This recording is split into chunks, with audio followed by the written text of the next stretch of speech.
السلام عليكم.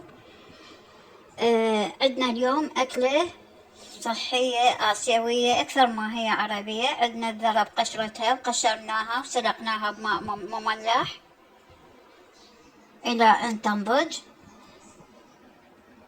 نتركها على النار إلى أن تنضج.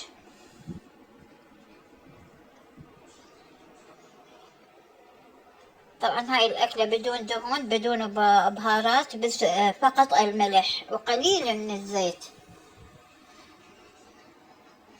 هاي الأكلة طبختنا بالنهاية. عندنا هنا الفاصوليا الخضراء نقطعها مكعبات، اللهانة نقطعها مكعبات، صدر الدجاج أيضا نقطعه مكعبات، ونقطع الذرة حلقات ما نريد نفرطها، ونقطع الجزر أيضا إلى مكعبات. ما تنطبخ زايد، تبقى بها الفيتامينات حتى يستفاد واحد من عدها. تريدون تستعملوها كمقبلات أو تريدون تستعملوها أكلة رئيسية مع الصمون مع الخبز، حسب ما أنتو تحبون. نقطع اللحانة مكعبات أيضا.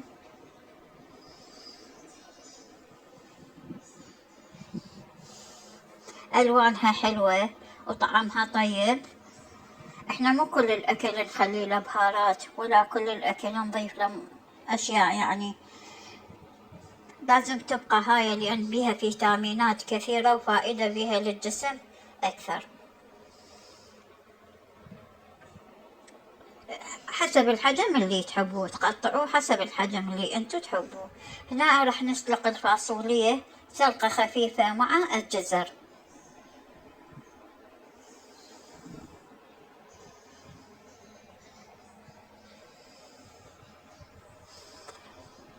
حتى نغير لونها، سلقة خفيفة يعني ما نطول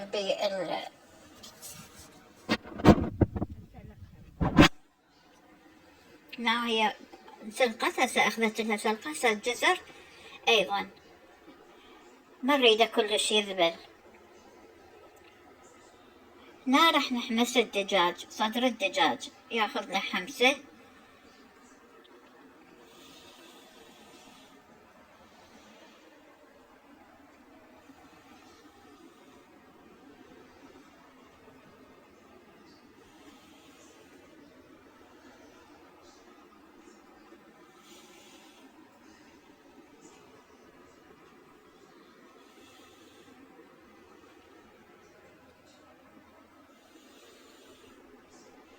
انتو اي شي تحبون تضيفون وياها ضيفوا، البصل يعني اي شي تحبون عندكم تريدون تضيفوا، اي كرفس اي شي.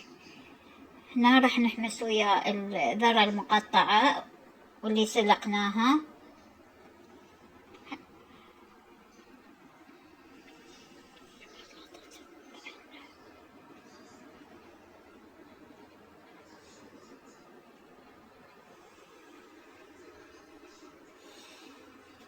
هاي اللحالة اللي قطعناها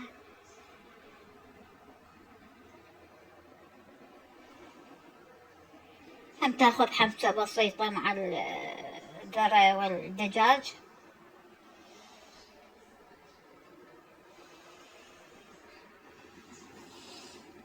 أكلة بسيطة وما تتأخر، يعني أكثر من 5 دقايق ما تاخذ وقت أطول. هنا حنضيف الفاصوليا والجزر اللي سلقناه ونقلبها، ونضيف لهن شوية ملح وكافي بعد، ما نضيف أي شي. إذا تحبون إضافات مثل دبس الرمان أو شي، بس هي هاي الأكلة هاي شكلها وهذا طعمها، وكلش طيبة مع الليمون فقط، وريحتها طيبة وشكلها حلو، وتقدرون تقدموها بالمناسبات مع السلطة أو مع قطع الدجاج، يعني إذا تريدون مقطع الدجاج أو قطع دجاج كبير، لكن أنا أفضل القطع الدجاج المكعبات الصغار.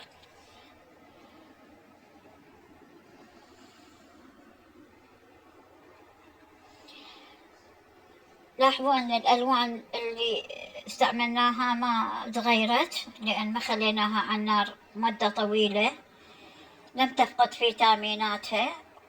وهاي أكلتنا البسيطة قدمتها لكم من قناة لامعة أم نور، أرجو أن تستفادون منها وتجربوها. شكرا للمتابعة، شكرا لكم، ألتقيكم في فيديوهات قادمة. شكرا أعزائي، مع السلامة.